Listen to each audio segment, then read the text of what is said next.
step 5, which is if this was your template, how do you progress it? And this is the part where people most struggle with. It's easy to find this workout template, but where do you progress with it? So moving on to step 5, how do we progress? So typically when we're looking at this in this sort of stage, we might be looking at linear progression. How do we do that? Progressive overload, this is what we're looking at. Progressively making things harder, so we challenge our muscles, adapt to it, and improve.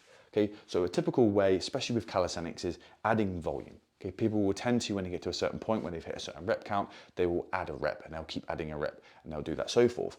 But you don't just have to add reps, you can also add sets. So if you hit a certain rep number and instead of keep on going, you can reset to the original one and maybe add in another set. And that's a great way of adding in overall volume. So for instance, if you were doing 3 sets of 8 to 12, and sometimes I think 8 to 12 is better than doing 3 sets of 10 because when you keep hitting 3 sets of 10, you don't know when to progress. Where if you pick a progression where you're doing 3 sets of 8, once you are able to do sets of 12, you can already see the progress you've made. So when it comes to the volume, you can continue to keep going up to maybe 15 or 20 if you wanted to.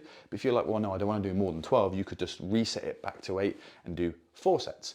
Yes, you've come down, you're doing less volume initially, but when you go back up to 12, you're now doing more overall volume and you can continue that up to even 5 sets. And that volume then comes into it and that's a way of increasing it so you can keep progressing. It's one way to do it. The next way is to increase weight or intensity. If you're using weights, maybe you're doing calisthenics, but you have some dumbbells at home, you would progressively add weight each time. That's where you can make it more intense. So your muscles have to work harder and that stimulates growth. If you are doing calisthenics, it might just be moving to a harder progression. So if you're doing inverted rows, for instance, as a beginner, and you're at a 45-degree angle, moving closer towards that 90-degree angle is going to make it harder because your legs are taking less of the load, and to complete the movement, your back muscles are having to work harder. That's where the progression on moving to a harder progression is harder. Going from bar dips to ring dips, or chin up to the pop, different variations like this, we make the muscles have to work harder to complete the movement. That's how we can move to that with that. The next one is playing with tempo. So if you're doing push-ups and it normally takes you 3 seconds to do a rep, increasing the tempo, so maybe it takes you longer to do it to maybe 5 seconds, is going to make it harder because now your muscles are under a longer time under tension. This can challenge you and make it more intense and make it harder to hit a particular rep count. If you're doing sets of 12 and you're taking 3 seconds, I guarantee if you go to 5 or 6 seconds per rep, your rep number will dramatically drop down. So we can play around with tempo. The next is adjust our rest times. If you're used to taking 3 minutes rest in between, say a giant set or single sets, suddenly you drop it to 2.5 to 2 minutes, that build up of fatigue is going to be harder to hit those same numbers, and your body has to work with less energy reserves, it has to work more efficiently, and it tests the muscles more because you've got more build up fatigue. So playing around with your rest times is a way in which we can do that too.